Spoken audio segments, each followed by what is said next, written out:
Governor Scott signed student assessment legislation, and Senate and House leaders continue the struggle to bring the complex state budget in for a landing. Hello, I'm Andy Ford. And I'm Joanne McCall. The governor signed the testing bill Tuesday afternoon. I sent him a letter offering the FEA's feedback on the bill and a recommendation for continued improvement on Florida's accountability system. We believe the bill makes some positive changes, but there are still several issues that need to be addressed. Florida's accountability system still needs fixing. There are just too many state-mandated tests. Schools do not have the proper resources to administer the state-required computer-based test. We should be focusing on our students and helping them learn and grow. Much of the testing exists so that adults can rate schools and districts and evaluate teachers. We also maintain that parents and teachers are not receiving data in a timely manner. Also, standardized testing in Florida continues to happen far too early in the school year. We have urged the governor to continue to make an effort to ensure that Florida's accountability system properly serves the learning needs of children. You can see a copy of my letter on feaweb.org. FEA will be keeping an eye on the rest of the testing season and talking to those involved about their experiences. My classmates, they feel like they need more time to learn. They need more time in class.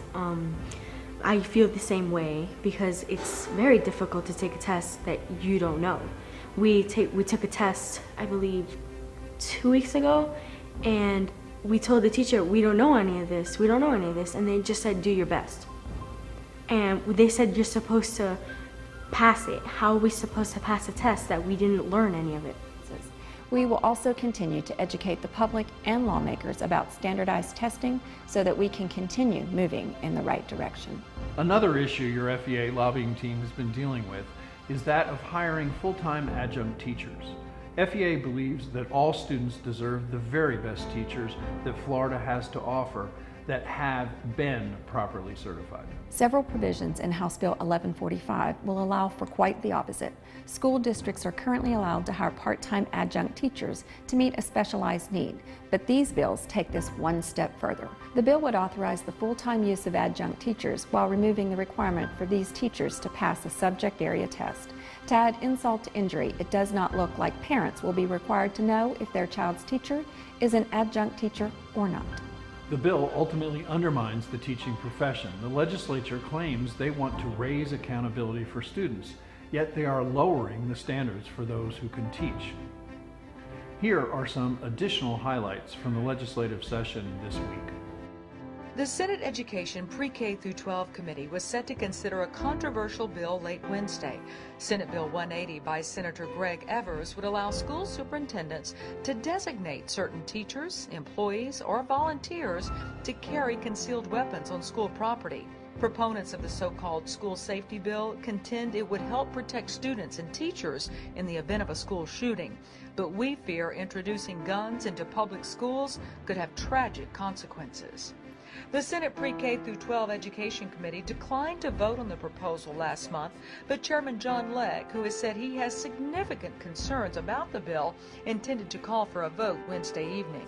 The bill was ultimately temporarily postponed, a procedural move made by the committee chair. The bill did not have the votes needed to pass, and since the committee will not be meeting again, this means that it cannot go before the full Senate and is likely dead. The struggle continues for the legislature to finalize the budget. Only minimal progress has been made since our last update, and there's no sign of a completed budget on the horizon. A potential hole in the health care budget has everything at a standstill, leaving no certainty as to what will and will not be funded at this point. The Florida House and Senate have approved different budgets, and their education allocations are similar, but their overall budgets are billions apart, and until the health care knot is untangled, nothing is certain for funding for our schools. Complicating negotiations of the differences between the current education budgets are new student enrollment figures that show a significant increase in the number of students, which will require adjustments in both budget proposals. Usually by now, budget conference committees would be working on reconciling the differences between the Senate and House versions.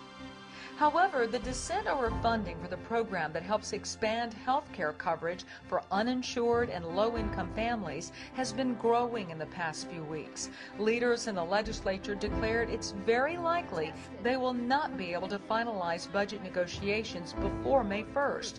They will probably have to reconvene for special session or continue for an extended session as a result of this conflict. FEA will continue to update you on this important issue until it's resolved. There are 14 days left in the 2015 regular legislative session.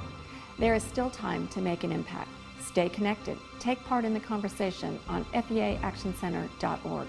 You can also sign up for our weekly Frontline reports on feaweb.org and follow us online on Facebook and Twitter.